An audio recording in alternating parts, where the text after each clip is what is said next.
성부와 성자와 성령의 이름으로 아멘. 어서서 성령님, 당신의 빛 그 빛살을 하늘에서 내리소서. 가난한 이 아버지 은총의 주님, 오시어 마음의 빛을 주소서. 가장 좋은 위로자, 영혼의 기쁜 손님, 생기도도 주소서. 일할 때의 휴식을, 무더울 때 바람을, 슬플 때의 위로를 지복에 비치시어 저희 맘 깊은 곳을 가득히 채우소서. 주님 도움 없으면 저희 삶 그 모든 것 이로운 것 없으리. 허물은 씻어주고 마른 땅 물 주시고 병든 것 고치소서. 굳은 맘 풀어주고 참마음 데우시고 바른 길 이끄소서. 성령님을 믿으며 의지하는 이에게 치련을 베푸소서. 공덕을 쌓게 하고 구원의 문을 넘어 영복을 얻게 하소서. 아멘. 여러분 큰 박수로 맞이해주세요.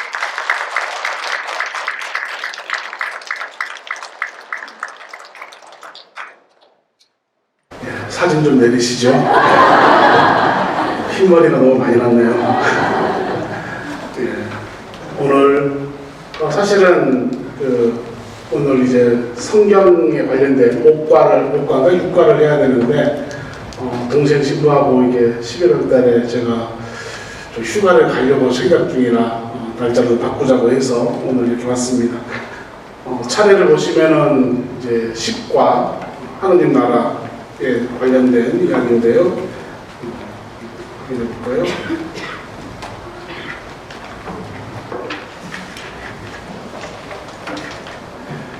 우리는 세상에 하느님의 나라를 건설합니다에 대한 이야기를 좀 하려고 합니다. 먼저 그 전에 오늘 뉴스를 보다가 하나 재밌는 게 있어서 갖고 왔어요.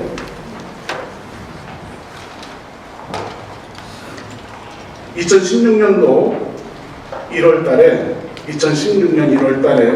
경북 김천에 있는 한 사찰, 개운사라고 하는 사찰이 있는데 그 사찰에 개신교 신자, 60대의 개신교 신자가 남성이 그 개운사 사찰의 그 불당과 불상과 그리고 불교식에 쓰는 기구의 법구를 훼손을 했어요. 이런 뉴스들을 자주 봤을 겁니다.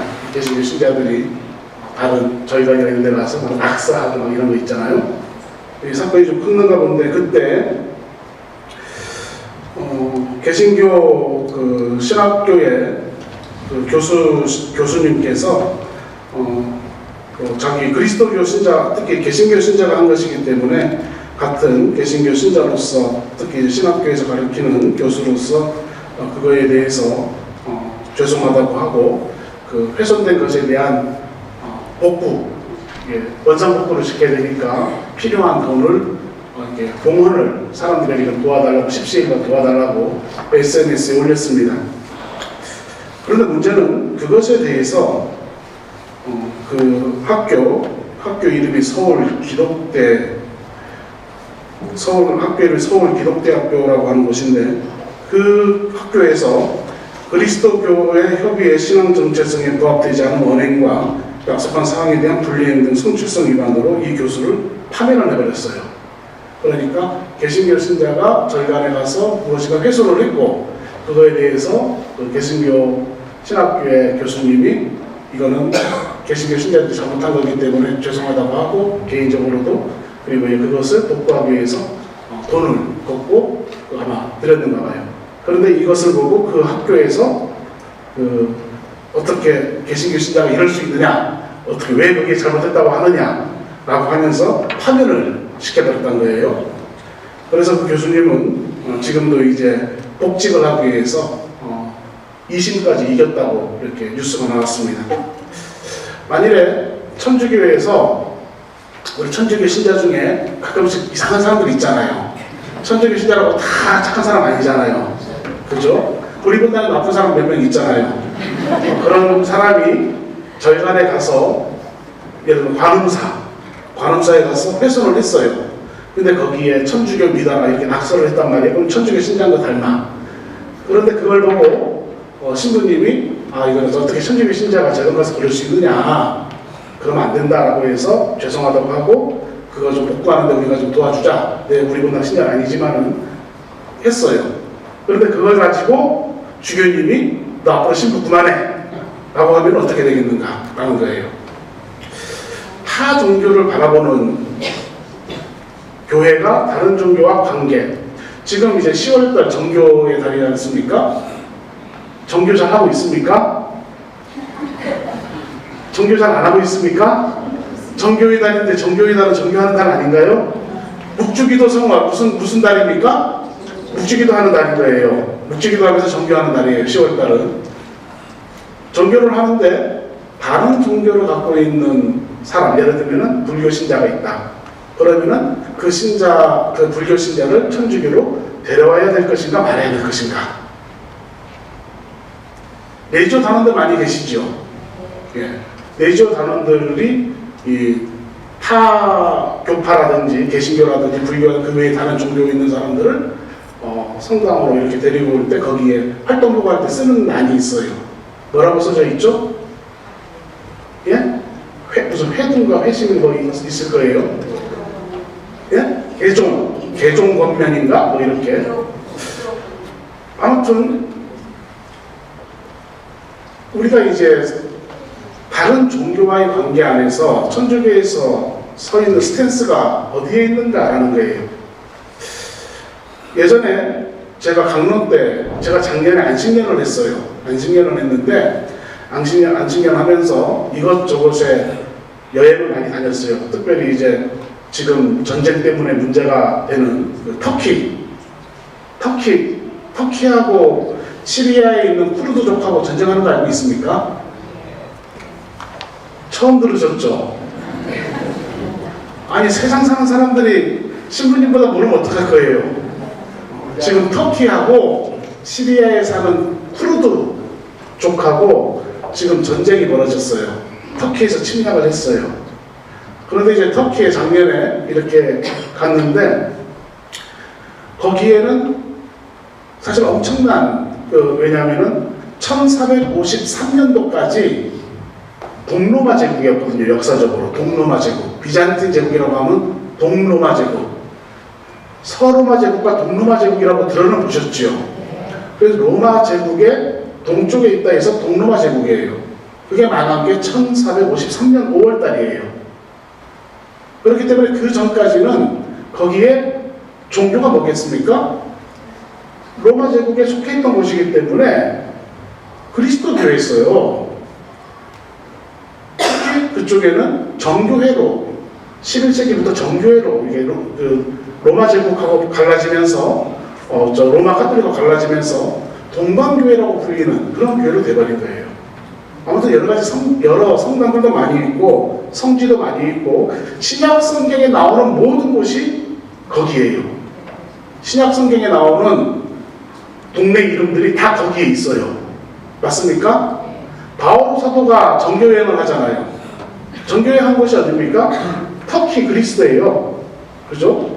지금의 시리아하고 그리고 이스라엘하고 그쪽 나라이죠. 그런데 거기에는 이제 1453년 동로마 제국이 멸망하면서 거기에는 이제 그리스도교가 아니라 이슬람교가 이렇게 자리를 잡게 됐어요. 하지만 원래 보면은 거기가 로마 제국이 제국을 형성하면서 거기에 살고 있는 사람들을 침략했던 것 아니겠습니까? 안 그렇습니까? 원래 거기는 로마 사람들이 살았던 곳이 아니에요. 침략을 해서 제국으로 편입한 곳이죠. 마치 일본이 우리나라 침략해서 자기네 나라인 것처럼 먹어버렸던 것처럼 그렇게 된 것을 1453년도에 자기네 땅으로서 독립을 한 거예요. 아무튼 거기에 가면은 그리스도교 문화 유산들이 상당히 많이 있지만은 종교가 이슬람이기 때문에 이슬람에 대해서 우리들이 특히 대한민국에 사는 우리들은 이슬람에 대해서 보는 것은 안 좋은 것만 많이 봤어요. IS 들어보셨죠? IS는 들어보셨죠? 잘 모르지만 IS라는 게 있는 건 아시죠? IS 그 IS를 격퇴시키는데 제일 노력한 사람들이 누굽니까? 미군 연합군도 있지만은 그 IS를 제일 격퇴시키는데 노력한 사람들이 쿠르드족이에요. 쿠르드족이 미국과 서방 세계를 도와서 IS를 격퇴하는데 대단히 큰 노력을 했어요. 그런데 이제는 거의 개별되다 보니까 이제는 이 쿠르드족을 흔히 말하는 토사구팽 다 써먹었으니까 이제 모른 척 내버려 두니까 터키에서 그곳을 침략하면서 그 사람들을 괴롭히고 있는 것이죠. 역사는 그렇게 가요. 아무튼 IS는 우리가 알고 있는 것처럼 그 사람들을 뭐라고 하냐면요, 이슬람 근본주의자라고 해요. 근본주의자. 무슨 말입니까? 근본주의자. 하도 근본주의라고 하니까 그런가 보다 했는데 뭐지 근본주의자? 근본주의자란 문자 그대로 해석하는 사람들인 거예요. 성경의 근본주의자, 율법의 근본주의자라고 했을 때는 써진 대로만 보는 거예요. 그것이 왜 써졌고 무엇 때문에 써졌고가 아니라 이렇게 써졌으니까 끝인 거예요. 예수님께서는 그런 근본주의자들을 좋아했습니까? 안식일에 대한 논쟁을 늘 일으켜요. 바리새파 사람들, 율법학자들, 그죠? 이 사람들과 문제가 되는 것은 그 사람들은 율법이라든지 성경을 근본주의자처럼 보기 때문에 그런 거예요. 그 안에 담겨져 있는 정신을 보는 것이죠. 이슬람도 사실은 되게 선한 사람들이 많이 있죠. 물론 아까처럼 근본주의자들도 당연히 있습니다. 개신교 신자들 중에도 근본주의자들이 있고 선한 사람들이 많이 있고, 천주교 신자들 중에서도 근본주의자들이 있을 수 있고 선한 사람들이 많이 있고, 물론 선한 사람보다는 관심 없는 사람들이 더 많이 있을지 모르겠지만, 그죠? 성경에 대해서. 여러분들은 카톨릭 교회가 이슬람에 대해서 어떻게 본다고 생각하세요? 반대한다고 생각하세요? 찬성한다고 생각하세요? 신경 안 쓴다고 생각하세요? 제2차 바티칸 공의회 문헌에서는 타 종교, 거기에 기록된 내용은 힌두교, 불교, 이슬람교, 유대교 등 선의의 마음을 가지고 종교 생활을 하는 사람들의 그들에 대한 인정과 그들에 대한 배려는 당연히 있어야 된다고 얘기를 하는 겁니다. 그래서 천주교에서는 불교라고 해서 그것이 우리가 배치된다고는 얘기를 하지 않아요. 그래서 불교하고 천주교하고 친하다는 얘기 들어보셨죠? 사실은 천주교하고 개신교하고 친해야 됩니까? 천주교가 불교하고 친해야 되는 거예요. 원래는 개신교하고 친해야 돼요. 근데 뭔가 좀 안 맞아. 그죠? 괜히 안 맞는 게 뭐가 있어요. 그런 사상적인 차이가 있는 거예요. 오늘 하느님 나라의 건설에 대한 얘기를 할 때 우리가 좀 먼저 생각해야 될 것은 교회가 세상 안에 있는데 세상 안에서 교회가 어떤 모습으로 살아가야 되는가에 대한 얘기예요. 예를 들어서 어떤 사람들은 아이 성당 다니면 그냥 하느님만 믿지 무슨 세상 것에 관심 가지고 서게 기도만 열심히 해줘 안해 라고 얘기합니다. 그런데 카톨릭은 오지랖이 넓어요. 예를 들어서 여러분들 아주 10여 년 전에 황우석 박사라고 하는 사람 이름 기억납니까? 무슨 일이 있었던 것도 기억나죠? 그 사건이 터지기 전에 전 국민의 98%가 그분을 인정하고 그 사람이 하는 얘기에 찬성한 거 아십니까? 그 사람에 대해서 아니다, 이건 아니다 라고 얘기했던 사람이 한 1%? 2%밖에 안 됐어요. 천주교 신자들도 우리는 성당 다니지만 황우석 박사 말이 맞아 돼. 하지만 카톨릭 교리 안에서는 대단히 큰일 나는 문제예요. 그럼에도 불구하고 천주교 신자지만은 교회 가르침은 눈에 안 들어오고 그 사람들 이야기가 들리는 거예요. 무엇이 먼저인지 모르는 거예요. 이것을 카톨릭 교회는 그래서 꼭 교회 안에 벌어지는 것만이 아니라 인간이 살아가는 여러 재반 상황들에 대한 관심들을 갖게 됩니다. 특히 윤리와 도덕에 대한 문제, 특히 경제에 대한 문제. 교황님이 한번 말씀을 하셨죠. 낙수 효과는 뻥이다. 들어보셨습니까? 우리는 카톨릭 신문 안 보기 때문에 몰라요. 카톨릭 신문, 평화신문, 평화방송 혹은 여러 가지 카톨릭에 대한 매체들 한 번도 본 적이 없죠. 그러니까 우리가 교리를 모르는 거예요. 성당에 다니는 사람들은 성당에 있는 교리만이 아니라 사회에 관련된 이야기들에 대해서 어떻게 보는가를 대단히 중요하게 여깁니다. 성당에 다니는데 세상 사람들하고 똑같이 생각을 하는 것이 아니고 성당의 관점에서 그것을 바라보는 거예요. 여러분들 혼인에 대한 이야기할 때 결혼, 성당에 다니는 사람이지만은 사회에서도 혼인에 대한 얘기를 하잖아요. 그런데 혼인에 대해서는 교회의 관점에 따릅니까? 안 따릅니까? 혼인에 대해서 교회에서 안 따르면 조당 걸린다고 얘기합니다. 영성체 못합니다. 그때는 천주교 신자가 아닌 사람하고 결혼했어요. 사회에서는 결혼할 수 있습니까? 없습니까? 사회에서 무슨 상관이에요? 사람과 사람인데. 하지만 성당에서는 신자는 신자와만 결혼해야 돼요. 어디에서? 성당에서. 그러지 않으면 어떻게 됩니까?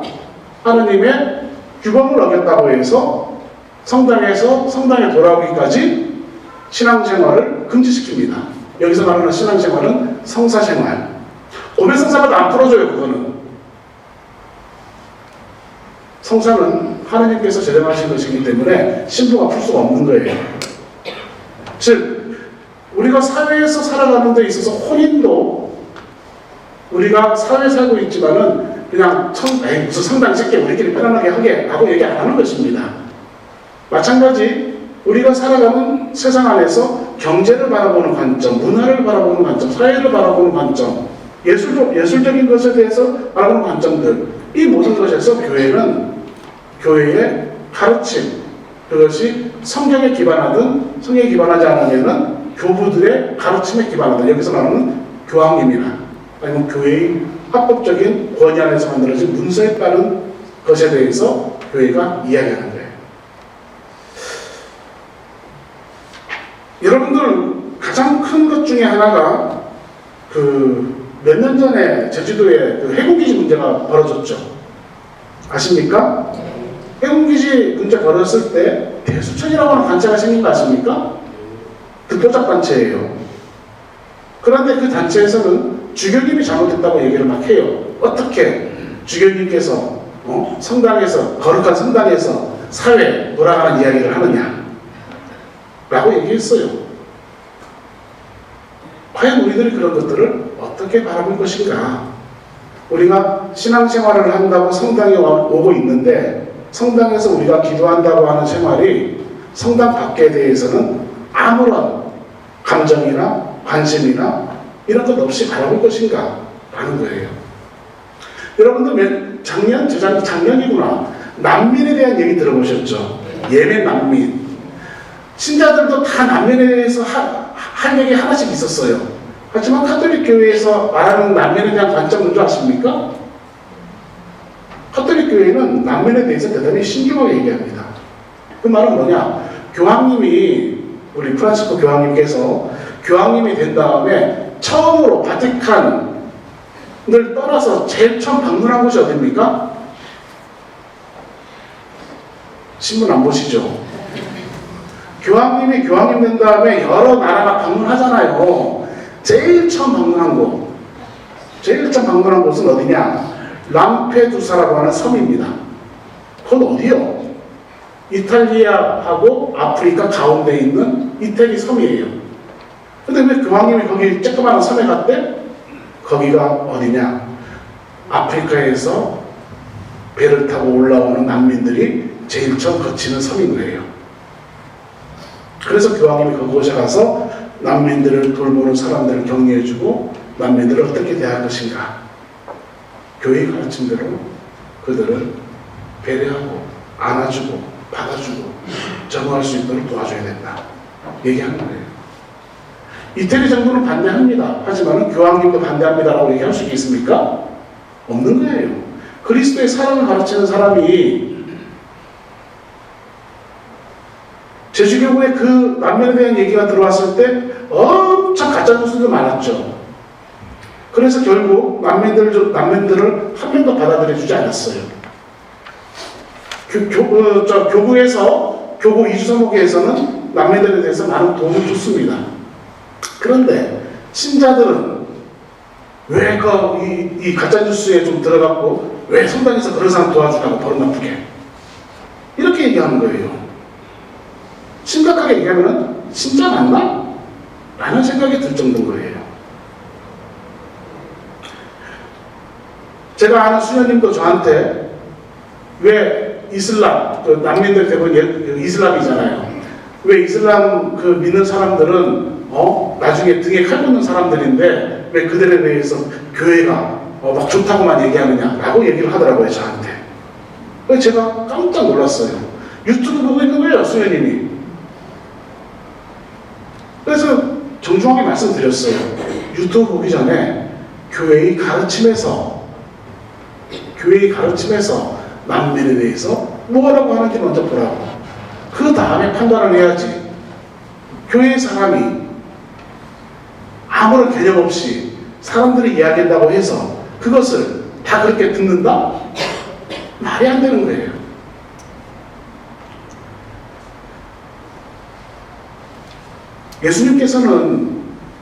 여러분들은 예수님께서 공생활 33년간의 우리가 알고 있는 공생활 3년간의 기간, 그리고 성모님과 함께 살아서 33년간의 기간 동안 활동하시면서 과연 신자들만을 대상으로 이야기하고 있을까? 한번 생각을 해봐야 되는 거예요. 여러분들 한번 볼까요? 예수님의 십자가 있죠? 예수님께서 십자가에 못 박히신 이유는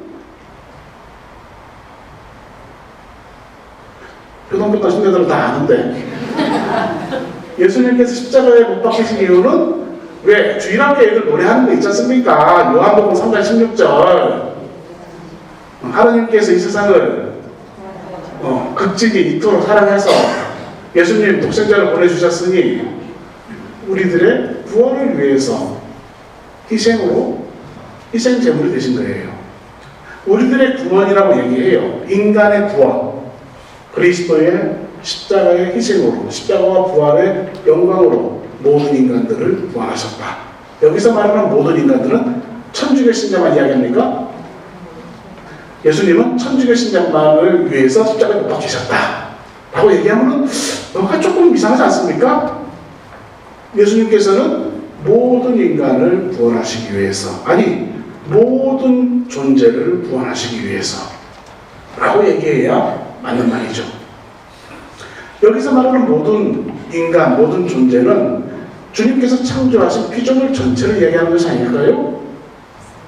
피조물이 살아가는 과정과 상태에 대한 이야기도 여기에 같이 곁들여져 있는 것입니다. 복음서 제일 처음 말이에 여러분들 복음서 성경 공부 한번 해볼까요? 복음서가 몇 개가 있죠?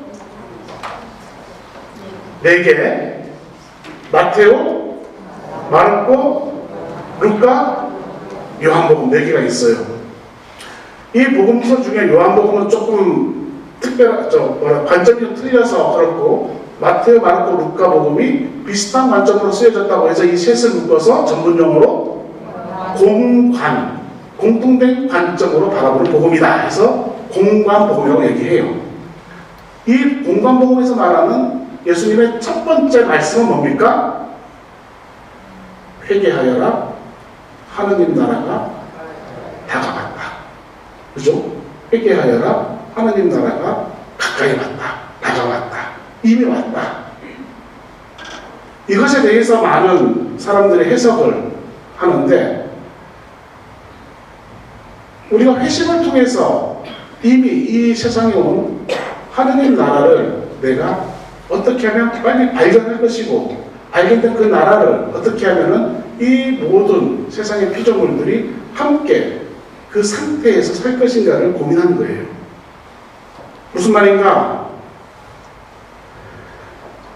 교회는 영원 무궁이 있을 것이 아니라 예수님께서 회개하여라. 하느님 나라가 가까이 왔다. 그리고 이 하느님 나라가 이 세상에 완료될 때까지 그 역할을 하는 것이 뭐다? 그것이 바로 교회라는 거예요. 교회. 교회는 과정입니다. 그래서 기도문에 지상의 나그네인 교회라고 하는 말들이 쓰이는 거예요. 지상의 나그네인 교회. 천년 만에 있는 것이 아니라 이 교회가 언젠가 하느님의 뜻이 이루어질 때는 교회는 사라지고 하느님 나라가 완수될 것이다. 그럼 교회의 임무는 하느님 나라를 완수하는 과정 안에서 늘 맨 앞에 있다는 것이죠. 여러분도 이 교재는 갖고 있습니까? 예, 갖고 있는 분들은 그냥 집에 가서 한번 쭉 읽어보세요. 좋은 말씀 드리니까. 문제는 이 하느님 나라라고 하는 것이 눈에 보이는 것은 아니죠. 하느님 나라, 그것은 하느님의 뜻이 이루어지는 나라. 하느님의 뜻을 우리가 알기 위해서는 무엇을 봐야 되겠습니까? 두 가지를 봐야 되는 거예요. 하느님의 뜻을 우리가 알기 위해서 봐야 될 두 가지. 첫째, 성경. 그죠? 성경. 둘째, 성경까지만 배웠는데요. 둘째는 뭐냐? 제2차 바티칸 공의의 계시 한 장에 보면은 하느님께서 우리에게 하시는 말씀은 우리에게 말씀하시는 통로는 두 가지인 거예요. 성경과 그리고 성전, 교회의 거룩한 전승을 통해서 교회가 성경에 쓰여 있지 않지만 교회의 역사를 살아오면서 성령의 감동하면서 살아가는 교회가 무엇을 결정하고 어떻게 살아가려고 노력하고 있는가, 이 과정들이 바로 하나님의 계시로서 받아들이는 거예요. 무슨 말이냐 하면은 성경에 쓰여지지 않은 것이 많은 것이 우리가 살고 있어요. 예를 들어서 신부님, 성경에 쓰여져 있습니까? 신부님 성경에 쓰여져 있나요? 수녀님, 요즘에 또 뉴스 안 보니까 할 말은 없겠지만은 주교님께서 어제 20도 다녀오신 분, 이거 봐봐, 반도 안 되는 거. 네, 손 내리세요. 아무튼 사제 독신제, 신부님들 혼자 살아야 된다. 성경에 베드로는 예수님께서 베드로의 장모님을 고쳐주셨어요. 장모님을 고쳐주면 누가 있다는 말입니까? 부인이 있다는 얘기예요. 성경에 그거 안 보셨습니까? 예수님께서 베드로 장모님 고쳐주셨어요. 그러면 베드로는 부인이 있다 없다? 부인이 있으니까 장모님이 있는 거 아니겠습니까? 부인 나고 장모님 나는 거죠. 그죠? 그런데 이런 것들에 대해서 성경에서는 노코멘트예요.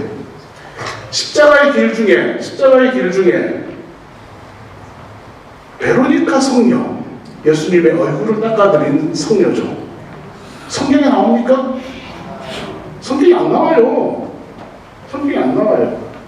근데 그러니까 개신교에서 뭐라고 하느냐? 천주교는 성경에 나오지 않는 것만 믿는다.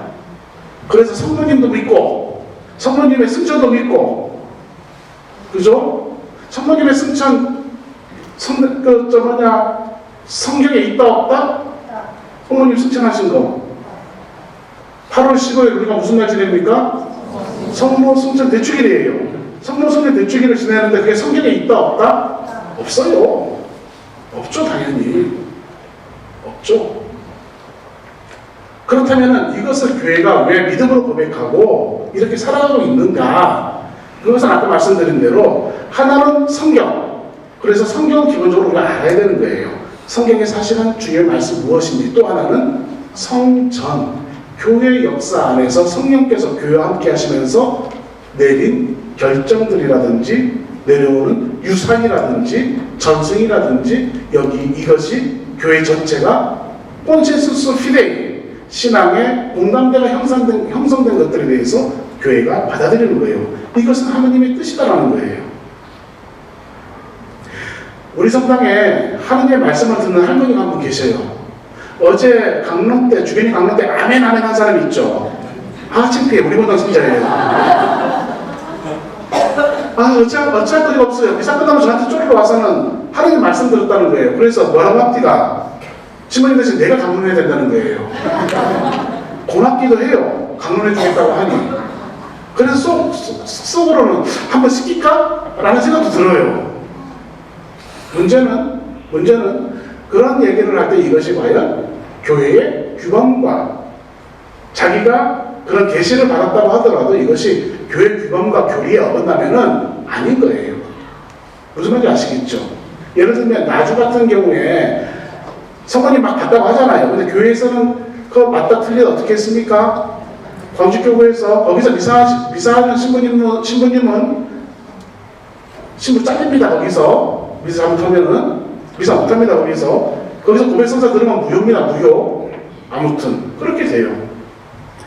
이런 것들을 결정할 때 성경. 그래서 우리가 성경을 이거라 한 게 뭐냐? 기본적으로 하느님의 말씀을 잘 알아듣고 그 다음에 이것은 우리 영역의 밖의 일이긴 하지만 그래도 신부님들이나 그리고 교회에 공부를 하는 사람들이나 관심 있는 분들은 꼭 교회의 역사 안에서 교회가 결정한 내용들을 우리가 잘 알도록 노력을 해야 된다는 거예요. 그래서 그렇다면은 거기에서 말하고 있는 생명에 대한 교리는 뭐고 사회 윤리에 대한 교리는 뭐고 거기에서 노동에 대한 교리는 뭐고 이 난민에 대해서는 어떻게 이야기하고 있고 성경에 나와 있지 않지만은 성경을 기반으로 해서 교회가 그들에 대한 입장을 교회가 어떻게 바라보고 있는지를 봐야 되는 거예요. 예를 들어서 여러분 요즘에 불임자들이 많아요. 결혼해서 아기를 못 낳는 집들이 은근히 있죠.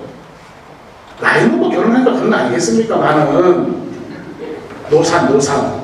그런데 어쩔 수 없이 그 불임하시는 분들이 있어요. 젊을 때 결혼을 해도 몸에 아무런 문제가 없어도 어떻게 된 게 임신이 안 되는 경우도 있어요. 그러면 우리가 먼저 택하는 것이 뭡니까? 그렇죠. 나라에서 몇 번 동안 할 수 있도록 도와주죠. 나라에서 세금으로 시험을 나게 할 수 있는 여러 가지 몇 번의 횟수를 허락해줘요. 그죠? 그런데 문제는 시험관하기 카톨릭 교회에서 반대하는 거 아십니까? 처음 들어봤다. 시험관하기 성당에서 하지 말라는 거 처음 들어봤다. 안타까운 일이에요. 물론 교회는 그런 분들에게 뭐라고 얘기하느냐면은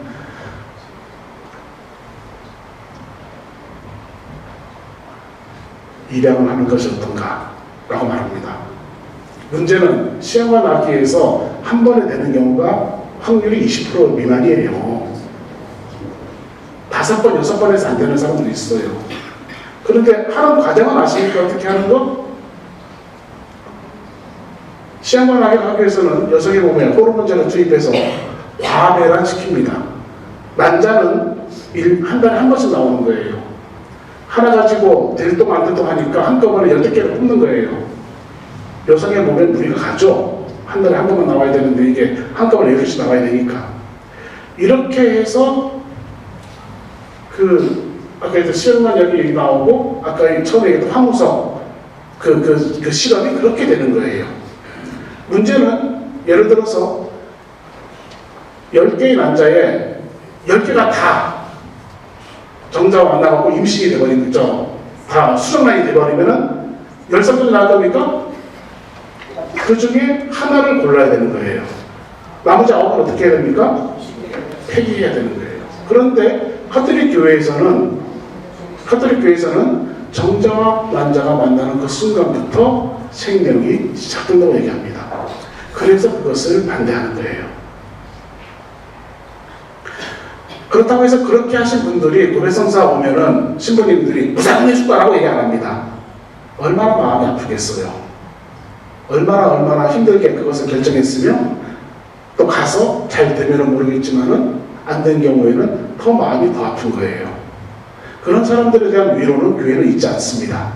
하지만 그것을 하기 전에 과연 해야 할 것인지 한 번 더 감안하고, 만일에 몇 번에서 안 되면은 이미 낳은 생명을 좀 건사하는 것이 어떤가, 교회가 이렇게 얘기하는 거예요. 교회가 그런 것까지 얘기할 자격이 있습니까? 없습니까? 생명에 대한 거예요. 생명에 대한 거. 그렇기 때문에 교회가 얘기하는 거예요. 그렇기 때문에 경제에 대한 것도, 카톨릭 교회는 경제에 대한 얘기를 사실 되게 많이 합니다. 노동자에 대한 얘기도 많이 하고, 노조에 대한 얘기도 많이 하고. 우리가 지금은 경제가 어렵다 하지만은요, 지난번에 식당 갔다가 사람 깜짝 보고 깜짝 놀랐어요. 예전에는 전 세계적으로 먹고 사는 게 좋아갖고 경제 공부 안 해도 직장 다 들어갔어요. 옛날 어르신들 도청에 가면은 한 50살, 50 이상 되신 분들은 시험 안 보고 들어간 사람 많아요. 안 그렇습니까? 선생님들도 고등학교 졸업하고 선생님 된 사람도 많아요. 지금 은퇴하시는 분들은. 안 그렇습니까? 사범고등학교 졸업해갖고, 그 다음에 2년제 교육대 졸업해갖고, 그 다음에 4년제 되고, 졸업만 해도 선생님 됐어요.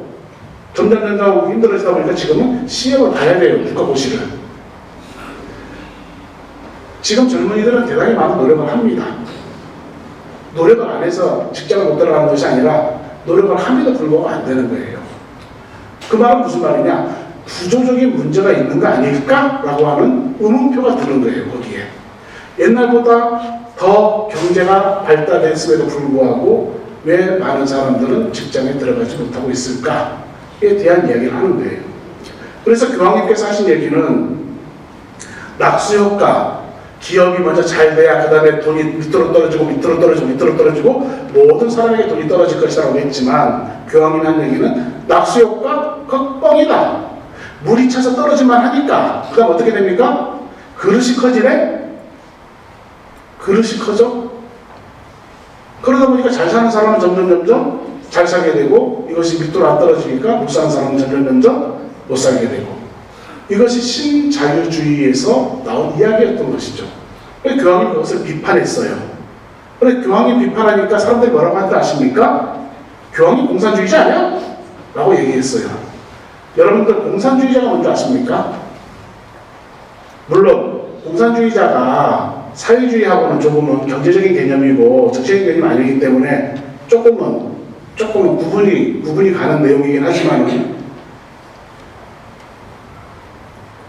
처음에 공산주의는 철학적으로 유물론에서 시작이 돼요. 유물론. 그죠? 마르크스, 칼 막스라고 하는 사람 들어보셨죠?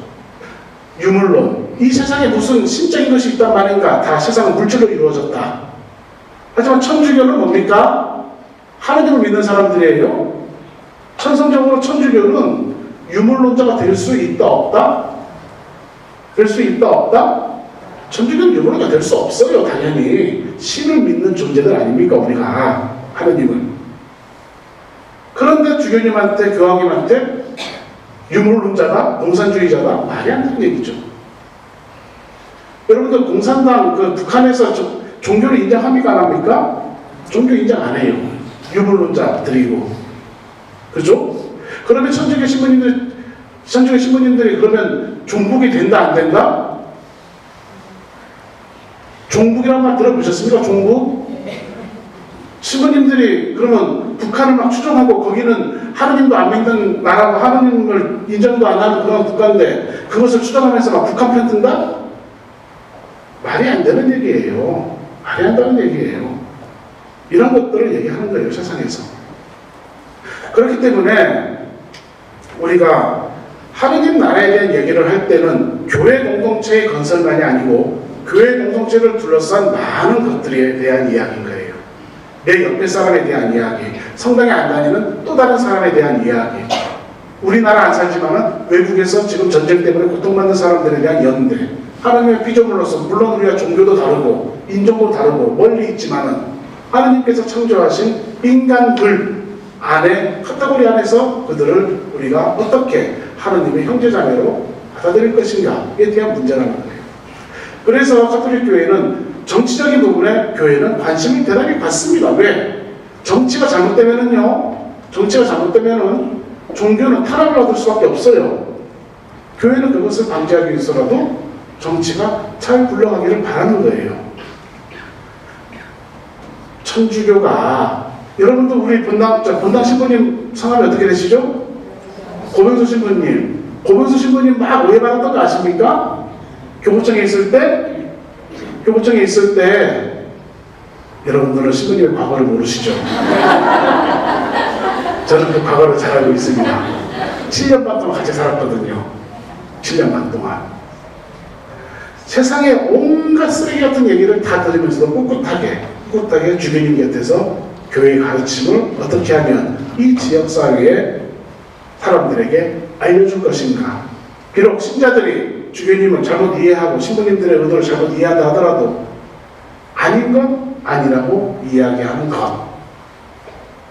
조선일보 일면에 나온 거 아십니까? 고병수 신부님? 조선일보 일면에 고병수 신부님이 대문자 크게 나온 적이 있어요. 나쁘게. 좋은 게 아니라 나쁘게.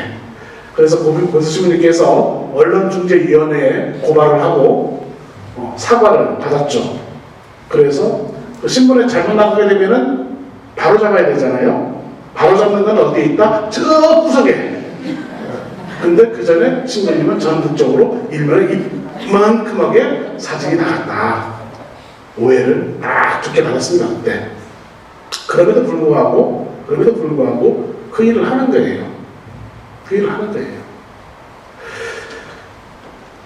선거 때 신부님들은 선거 때 누구 찍어 얘기 안 합니다. 맞습니까?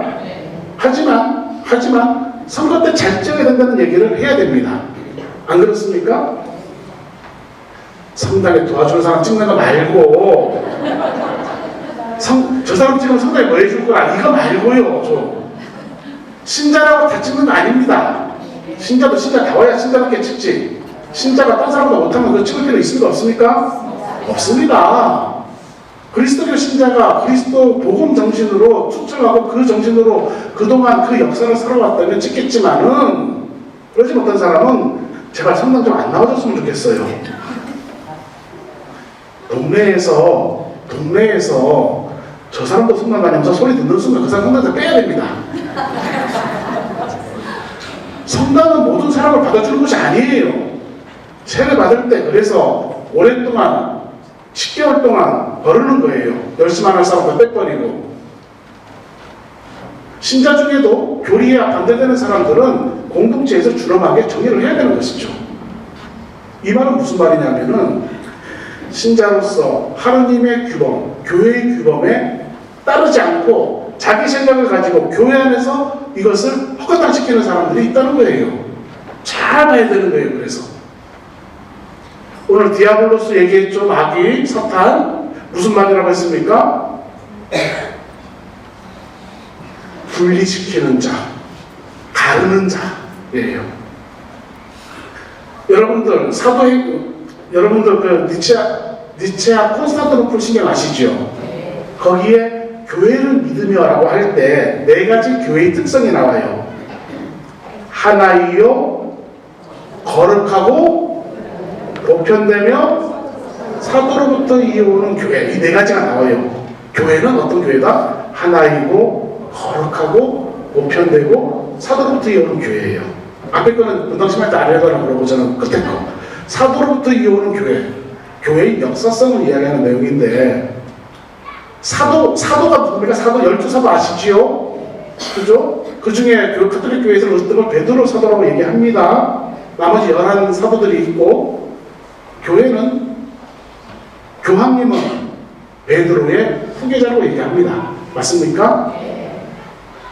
주교님들은 사도들의 후계자들인 거예요. 사도들의 후계자란 사도들이란 예수님의 말씀을 직접 듣고 함께 그것을 이야기를 나누고 살았던 분들이에요.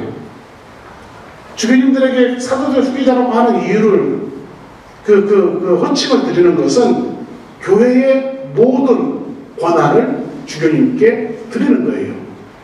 그 권한이라고 하면 교회의 교리가 무엇인지에 대한 식별할 수 있는 힘이 누구한테 있다?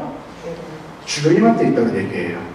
이것을 유식한 표현으로 유권적 해석이라고 표현하는 겁니다. 여러분들 카톨릭 성경책 해설서 있습니까? 없습니까? 이 성경은 이런 의미로 봐야 된다. 이런 거 없어요. 성경은 개인이 있고 개인이 느끼고 묵상하고 살 수 있습니다. 하지만 공부하는 사람들은 이 성경이 왜 쓰여졌고 이런 의미일 것이다라고 그것을 학문적으로 설명할 수는 있어요. 하지만 교회의 공식 표현으로 성경은 이런 뜻이다 라고 나온 것은 있다 없다? 없어요. 그런 경우에 이런 것을 이렇게 해석하는 사람들이 맞다고 막 얘기하는 순간 주교님이 그것에 대한 식별을 하는 거예요. 그렇게도 볼 수 있겠네 하면 오케이, 그렇게 얘기해도 괜찮은 거예요. 그거는. 하지만 교회의 가르침과는 떨어져 있네 라고 하면은 안 되는 거예요. 이것에 대한 판단을 누가 하느냐? 주교님이 하는 거예요. 주교님이. 그런데 많은 사람들이 주교님들이 하는 말씀, 물론 그것이 꼭 써져 있는 규범이나 이런 것들을 어긋나게 얘기하면 주교님도 고쳐야 돼요. 그거는. 왜? 문서에 써져 있는 것이기 때문에. 하지만 그런 것이 아니라 해석할 수 있는 부분에 대해서는 누구의 해석을 우선적으로 쳐야 되느냐? 주교님의 해석을 우선적으로 치는 거예요. 그런데 이런 부분에서 주교님이 지금 예를 들어서 우리 교구 주교님을 얘기합시다. 강우희 주교님, 강 주교님이 어떤 이야기를 했단 말이에요. 그럼 그것에 대해서 그 진위가 무엇인지 우리가 볼 필요는 있는 거예요. 예를 들어서 어제 강론 시간에, 어제 안 가셨죠? 어제 강론 시간에 제2공항에 대한 얘기를 해버렸어요. 강론 시간에. 한번 여기 볼까요? 제2공항 찬성하는 사람 손 들어보세요. 제2공항 찬성합니다. 왜 아무도 없지? 제2공항 반대합니다. 관심 없습니다. 제가 우리 분당 신자들한테 효돈이잖아요. 신자 여러분이 찬성하면 찬성할 것이고 반대하면 반대할 것입니다 하니까 신자들이 뭐라고 반대하십니까? 신부님이 안 하고 싶어요. 무사 우리한테 뭐라고 하실까? 라고 얘기해요. 정답인 거예요, 그게. 주교님이 근데 어제 제2공항에 대해서는 찬반에 대한 이야기도 물론 몇 가지가 있었지만은 올바른 절차를 잘 지키고 있는가, 나란 일을 할 때 그런 것들이 깔끔하게 착착착착 되면은 동네 사람들이 그렇게 막 머리 아플 이유가 없는데 그런 것이 안 되는 것에 대한 이야기를 하는 거예요. 제가 신제주 있을 때 우리 분당 신제주 분당에 있었거든요. 신제주 분당 신자 중에 신도에 땅 산 사람 몇 명 있었어요. 신도에. 신도가 어딘지 아십니까? 다 아시죠? 어딘지. 공항이 생길 뻔한 동네였어요. 그래서 동네 사람들이 땅을 100평씩 200평씩 사놨어요. 안 그렇습니까? 신제주사람은 그랬나? 아무튼. 그런데 그게 성산포로 가버렸어요. 그죠? 그런데 성산포에는 어떤 일이 벌어집니까? 제주도 전체 땅 주인 중에 대략 28%나 30%가 제주도 사람이에요. 육지 사람이에요. 제주도 땅 전부에 30% 정도는 육지 사람 거라. 아십니까? 근데 제2공항 땅은 어떻게 되는지 아시죠? 40% 넘게 육지 사람 거예요. 거기만 유독. 그리고 공항 안에 활주로 들어간 거는 동네 사람들 땅이고 공항 밖에 개발될 때가 육지 사람들 땅이에요. 뭔가 냉정을 하지 않습니까? 이런 부분들에 대한 절차에 대한 이야기라는 거예요. 절차에 대한 이야기. 그래서 그것에 대해서 찬반에 대한 얘기를 주교님이 할 때는 주교님이 누구 얘기만 듣고 하는 것이 아니라는 사실, 진짜 심사숙고하고 지역사회 안에서 교회가 어떤 포지션을 잡아야 되는가에 대한 이야기를 하는 거예요. 이 공항뿐만 아니라 기타 큰 우리나라의 사건, 사고, 전쟁 이런 것들에 대해서도 우리가 너무 멀리 있지만은 그런 부분들도 우리가 관심을 가질 수밖에 없다라는 거예요. 하느님 나라의 건설은 우리가 교회 안에서만 얘기하는 걸로 완성이 되는 것이 아니라는 것입니다. 그리고 사회에 대해서 교회가 어떤 마음과 어떤 모습으로 그 이야기를 하는지도 여러분들이 좀 보셨으면 하는 거예요. 여러분들 마지막으로 시간 됐으니까 하나만 하고 끝낼게요. 교황님이 우리나라에 오셨죠. 몇 년도에 오셨죠? 2014년도 여름에 오셨죠. 그죠? 여름에 오셔서 제주도의 유일한 복자가 그때 텐타정했습니다. 누굽니까? 제주도 유일한 복자, 성인, 그죠? 분기랑 페릭스 베드로. 제주도에 유일하게 성인이 되실 분이에요. 앞으로. 그 다음 없어요. 그죠? 아무튼, 그때 교황님이 신자들한테 이사 다닌다고 쭉 한 바퀴 돌았어요. 근데 하필이면 그때 뭐가 있었냐면은 세월호 가족들이 시위했던 농성장이 있었어요. 거기를 지나가다가 교황님이 내렸어요. 그리고 그분들한테 가서 악수하고 기도해 주겠다고 왔어요. 편지도 하나 갖고 왔어요. 그때 누군지 모르지만 왜 그렇게 정치적인 행위를 했습니까? 라고 물은 사람이 있었어요. 그러니까 그때 뉴스에만 나왔잖아요. 비행기에서 교황님이 한 말. 고통 앞에는 그런 것이 없다는 거예요. 중립은 없다는 거예요. 중립을 잡으셔야죠. 라고 얘기했죠. 그때 그 중립이라고 하는 것은 가서 아는 척 하지 말라는 얘기죠. 당연히. 근데 교황님이 그때 하신 말씀은 고통 앞에는 중립이 없다는 거예요. 우리는 늘 무엇인가 앞에서 결정을 해야 될 많은 상황들이 있는 거예요.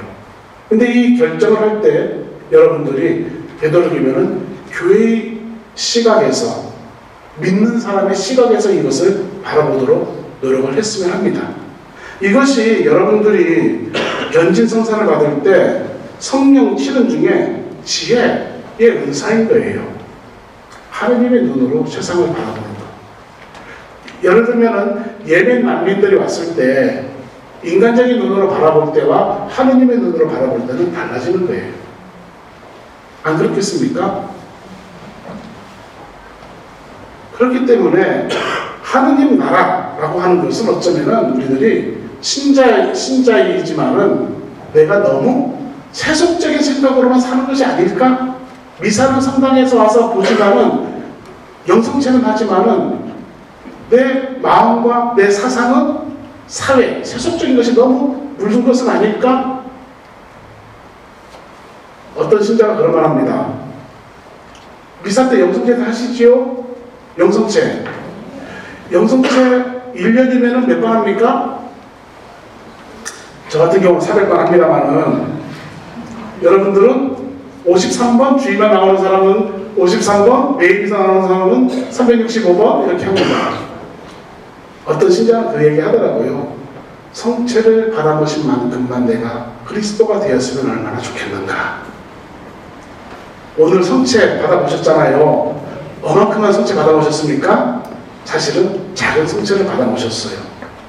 그것이 내가 오늘 미사 때 영성체를 했는데 그 영성체를 하고 내 몸의 한 부분이 그 성체의 크기만큼만이라도 예수님의 마음으로서 내 몸이 살아갈 수 있다면 그동안 받아보신 성체 그만큼 예수님의 몸으로서 살아갈 수 있다면 이 사회를 바라보는 눈이 달라질 수 있다는 거예요. 오늘 뜬금없이 왔다 갔다 하면서 여러 가지 얘기를 했는데 우리들이 신앙생활을 할 때 물론 천주교 나는 신자다라고 하는 그런 의식은 대단히 높아야 되지만 그 신자가 품고 있는 그 크기라고 하나요? 영성적인 크기들 이것들을 좀 키웠으면 좋겠는 거예요. 성당에서 신부님이 뭐라 하고 수녀님이 뭐라고 했을 때 그 말이 내 의견과 조금은 달라요. 다를 수 있죠. 하지만 그것이 내가 과연 또한 내 의견은 맞는가라고 하는 것들을 한 번쯤 교리적인 부분이라든지 이렇게 한번 볼 필요가 있는 거예요. 어떤 사람은 이런 얘기예요. 어떤 신부님이 나는 다음 생애에도 사제가 되리라. 그러니까 그것을 본 신부님이 또 신부님 돼도 저 교리를 모르네? 이렇게 얘기하는 거예요. 무슨 말입니까? 성소, 신부님이 된다는 것, 수조가 된다는 것은 나의 선택이 이제는 뭡니까? 예수님의 선택이에요. 부르심을 받는 거예요. 지가 뭔데 하겠다 말겠다 하는 거예요. 그죠? 그런 거예요. 여러분들 애들 중에 신부님 되고 싶어 했다고 신부님 안 시킵니다. 교회에서 골라요. 될로 만될로. 안 그렇습니까? 내 원인만 갖고 할 수 있는 것들이 교회 안에는 많이 없어요. 하지만 최소한 겸손함을 가지고 노력을 하는 거예요.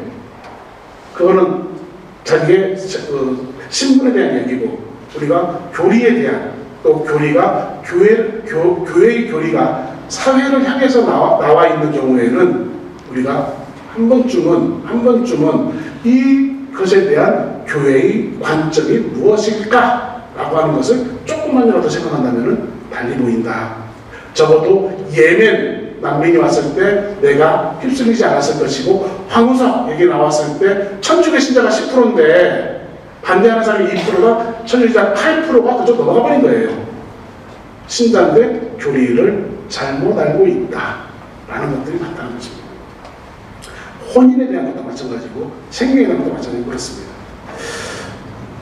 질문은 특별한 것 안 하고요. 오늘은 그냥 견진 받으신 분 한번 손 들어보시겠습니까? 견진성사 받으실 분? 예, 손 내리시고. 견진성사라고 하면 무엇입니까? 느낌이 모르겠지만 견진성사는 튼튼해지는 겁니다. 튼튼해지는 것, 견고해지는 것, 확증하는 것, 컨펌, 신자로서 사실은 세례를 받고 나서 이제는 신앙과 교리, 그리고 나의 믿음에 대해서 이제는 용기를 가지고 나는 튼튼해져야 된다고 하는 그런 마음을 가져야 되는 거예요. 애가 아니라는 말입니다. 신앙적으로 애가 아니라는 말이에요. 바오로 사도는 여러분들은 우리가 성서 들을 때 어린이와 같이 되라 라는 얘기만 들었죠. 그죠? 그거는 하나님 앞에 우리가 귀염을 떨 때 어린이가 되는 거예요. 바오로 사도는 뭐라고 합니까? 크면은 어른이면은 어른이 먹을 것을 먹어야 된다. 애들처럼 유아식만 먹으면 안 된다. 우리의 교리의 수준이 주일학교예요. 우리 천주교 신자들의 교리의 수준이 초등부, 중고등부, 주일학교 수준이라니까요. 초등부, 중고등부에서는 하나님께서 세상을 창조하셨어요 이렇게 얘기해야 돼요. 하지만 어른들 앞에는 창조에 대한 얘기를 그런 식으로 얘기하면 신자들이 무서워요. 7일 만에 창조했다라는 말 어른들한테 해야 됩니까 말해야 됩니까? 과학 시간 다 지났잖아요. 과학 안 배웠어요? 과학? 어른일 때에는 어른에게 이해될 수 있는 이야기와 그 수준이 있는 거예요. 주일학교가 아니라니까요 이제는. 그래서 앞으로 여러분들 본당에서 앞으로 남은 교리, 그리고 여러 가지 피전 교육이라든지 여러 가지 교육이 있을 때 여러분들이 제발 천주교에 관련된 신문이라든지 방송이라든지 잡지라든지 이런 것들 하나씩 좀 불편하지만 하나씩 보면서 우리들의 내적 성당만 매일 한다고 믿음이 깊어지겠습니까? 성당만 왔다고 믿음이 깊어지겠습니까? 신자들이 저한테 말합니다. 신부님, 제 신앙이 이런데 어떻게 하면 더 신앙이 강해지겠습니까? 얘기합니다. 매일 새벽 기도하고 매일 미사 참석하고 목주기도 매번 하고 식사할 때 기도 열심히 하고 여러 가지 쭉 얘기해요. 아이고 어떤 나옵니까? 그러니까 신앙이 약한 것이죠. 아무것도 안 하면은 거기서 멈추는 거예요. 그래서 기도를 하든 공부를 하든 교리에 대한 부분들이라든지 이런 것들도 요즘에 찾을 수가 너무 많기 때문에 여러분들이 노력을 해야 됩니다. 동광성당에 다니잖아요. 동광성당이 이제 1등 하는 거 아십니까? 예전엔 제가 신제주 있을 때는 대신제주 본당이었어요. 그때는 신제주 본당 1등 했거든요. 여기서 말하는 1등이 뭔지 아십니까? 1등. 교무금을 제일 많이 내는 본당이에요. 이 말은 뭐냐? 신자들이 많기 때문에 교무금을 많이 내는 거 아니겠습니까? 그래서 교무금 내는 것을 보면은 이 성당의 수준이 신자들이 어느 정도 있구나라는 걸 아는 거예요. 효동성당 몇 등인지 아십니까? 효동성당. 재작년까지 18등 했다가 19등으로 떨어졌어요. 지금 떨어졌어요. 하지만 경제적인 부분은 그렇지만 아무튼 동방성당은 이제 1등 본당이에요. 우리 교회 1등 본당이에요.